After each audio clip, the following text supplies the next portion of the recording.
Welcome to the KuppingerCole Analyst Chat. I'm your host. My name is Matthias. I'm Senior Analyst and Lead Advisor here at KuppingerCole. My guest today is John Tolbert. He is a lead analyst working with KuppingerCole in the US, hailing from Seattle. And welcome to you. Hi, John. Good to have you. Hello again, Matthias. Great to be with you. We want to talk about a topic that is often ignored when you talk about IT security.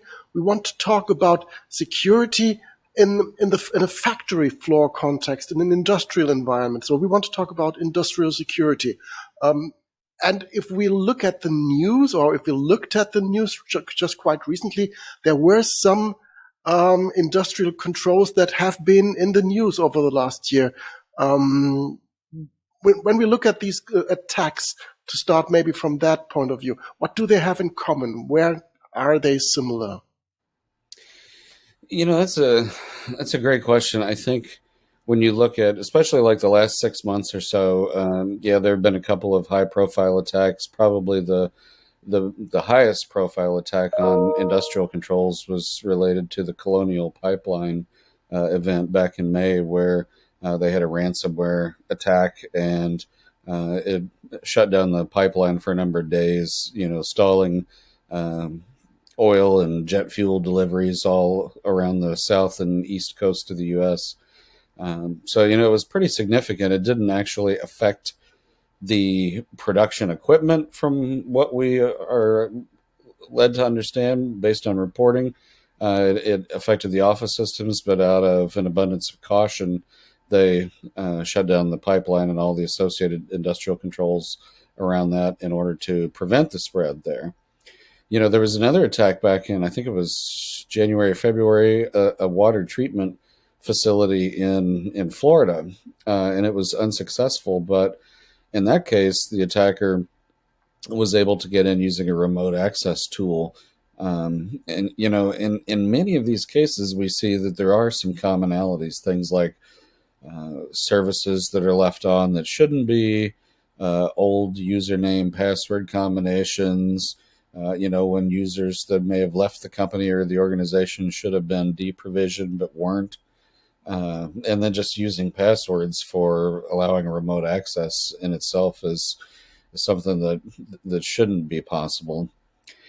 So a lot of these vectors involve traditional enterprise IT, but there are attacks that have happened against, let's say, power generation infrastructure in Eastern Europe a few years ago, in the Middle East, and in these cases, a lot of the industrial controls infrastructure can be different than enterprise IT, and that's what can contribute to making it, either A, harder to secure industrial controls environments, or, like in the case of Colonial Pipeline, they were concerned about crossover from their enterprise IT to industrial controls.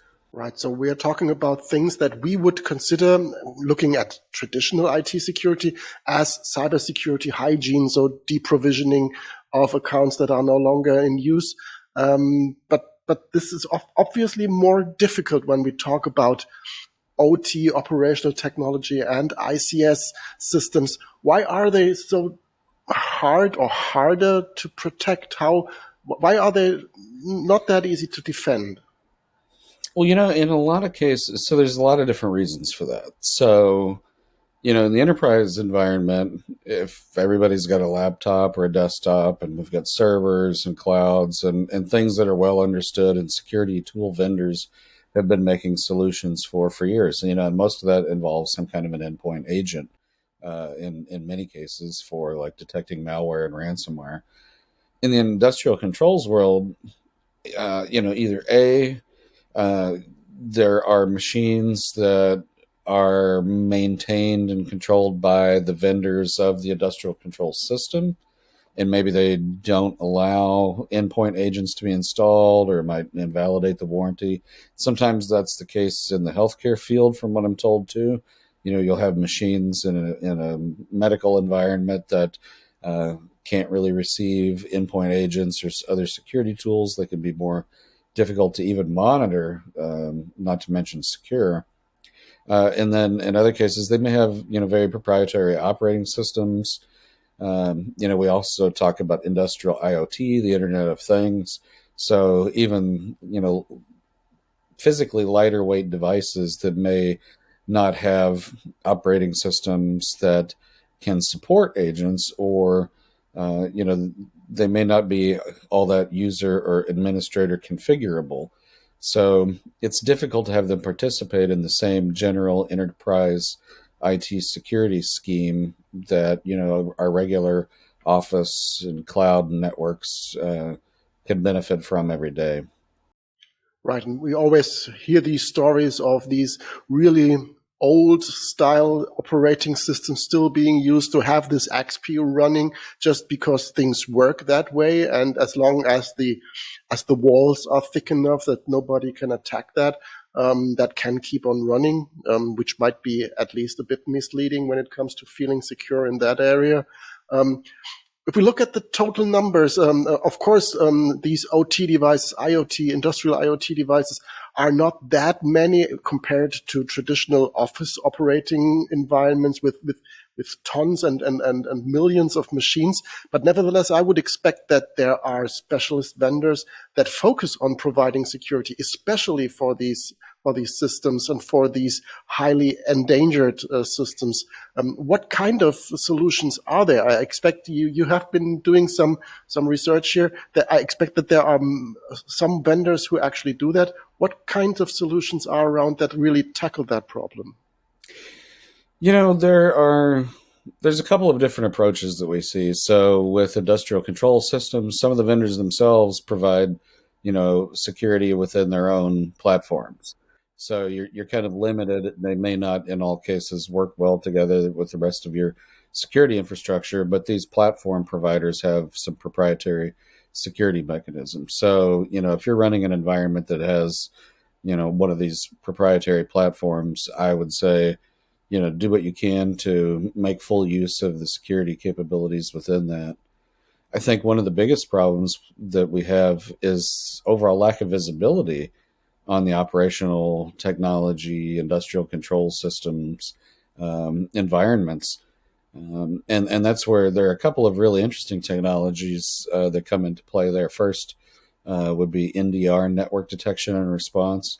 These are, in many cases, sensors or appliances that either plug in line to the network or sort of live off of a span or tap port on a router or other network device, or live inside the hypervisor in a cloud, an infrastructure as a service instance. And they collect telemetry, and they can take.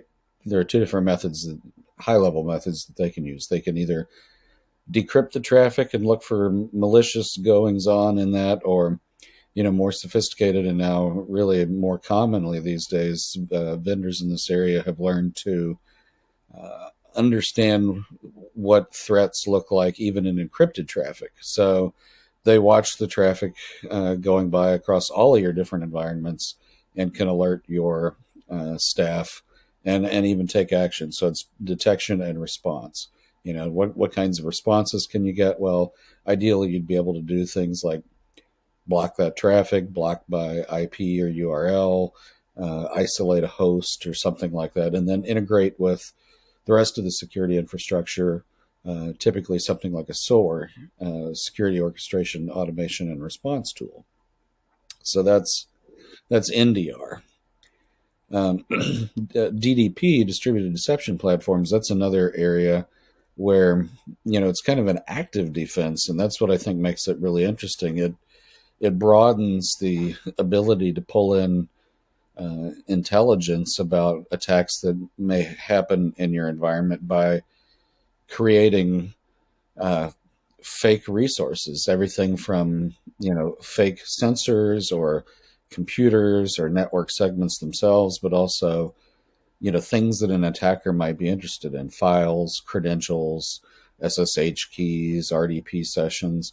And these platforms help an organization deploy these fake resources, manage them, change them up, periodically, so that they look realistic, and they're designed to draw the attacker into this environment. So that the customer organization can watch what's happening, learn more about the tactics, techniques, and procedures that are being used against their deception environment so that they can better prepare for attacks against their real infrastructure if it happens. So both of these tools, NDR and DDP, increase visibility and give customers that deploy them options that they otherwise would not have without these kinds of tools. Right. So this DDP really sounds like orchestrating honeypots at a larger scale and making sure that that you can monitor what's going on while your actual target systems are hidden behind them, or are at least outnumbered by the honeypots. You have just recently published a leadership compass, so our a document category that compares different products from different vendors in that area. What can you provide as information that what did you learn from this leadership compass and from these different categories of products in this DDP sector? This really sounds interesting.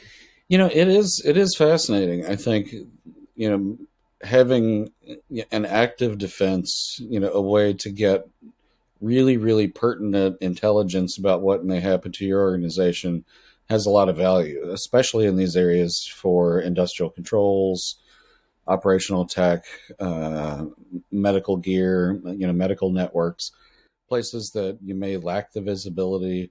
This is a great way to pull this information in. So what I discovered was that the vendors that are in the space have varying degrees of coverage in ICS and OT and IIoT, but they all are realizing that this is an area where their technologies can help quite a bit. So you'll see, different kinds of environments that each of the vendors specialize in.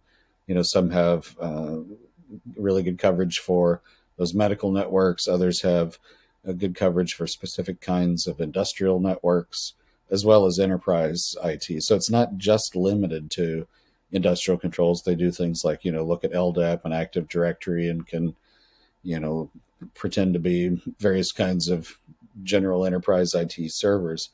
But there is a lot of good coverage for industrial controls by the DDP vendors that we surveyed and wrote about in the report.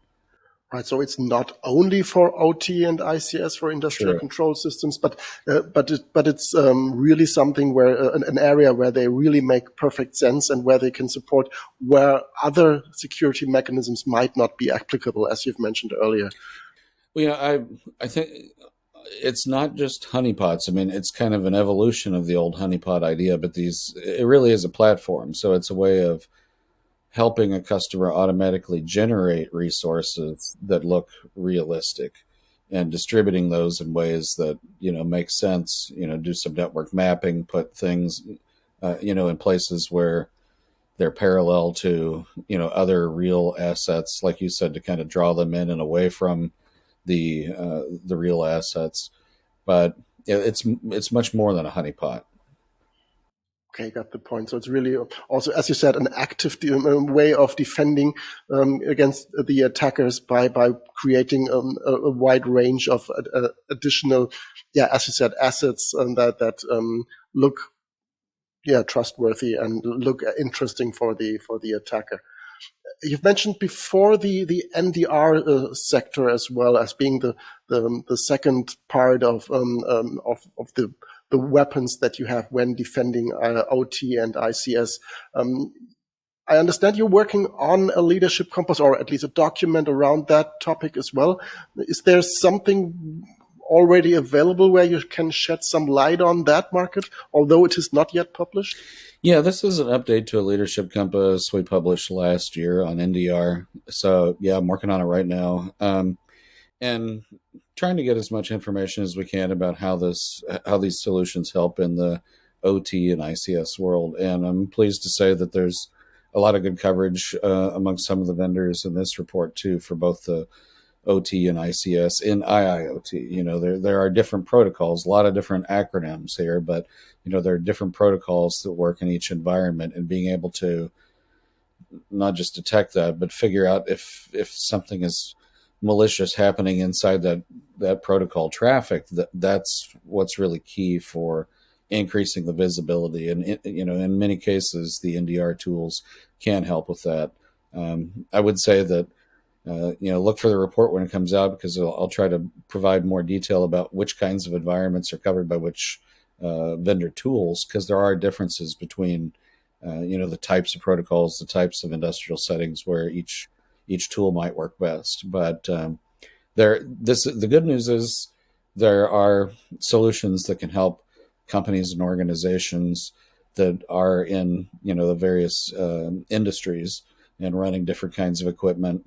There are security solutions available, and we're trying to bring all that to light in these leadership compasses. Right. So for those who are interested in learning more about that topic, I understand the DDP Leadership Compass is already out and can be looked at our website, KuppingerCole.com. NDR will be out soon. So for those interested in that topic, and I have to admit, me as well, I would like to have a better understanding for these, also for these converging security solutions, because they cover not only traditional IT security, cybersecurity, but also the OT part. And I think that's really interesting to get to a bigger picture and to understand how these very different infrastructures can be protected as well, getting to a common approach towards cybersecurity.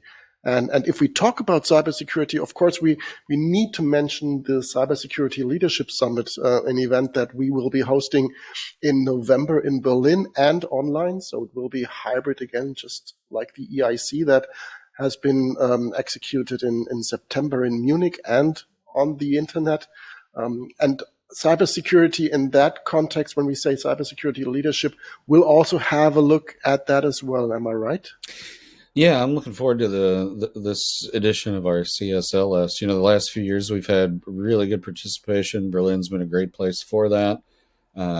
We've come to know lots of experts across Europe who have attended CSLS in past years, and I know there's an emphasis on the leadership aspect this time too. So there will be technical content, and there will be lots of information and resources available for those who are involved in leading cybersecurity organizations. So we're definitely looking forward to that event next month, and hoping as many people can join us online or in person as possible.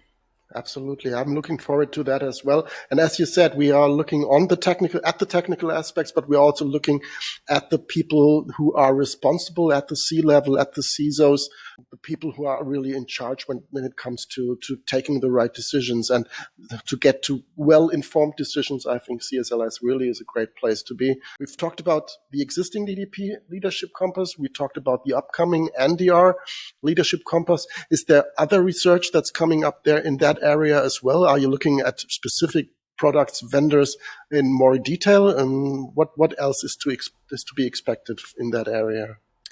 We do have some other research planned probably for early 2022 that covers industrial controls specifically, and we'll take a broader view, not just technology specific like DDP or NDR, but try to provide a more comprehensive look at how organizations that have these kinds of environments can protect them and integrate that into their overall cybersecurity architecture. So yeah, we do have more things like that planned for next year as well.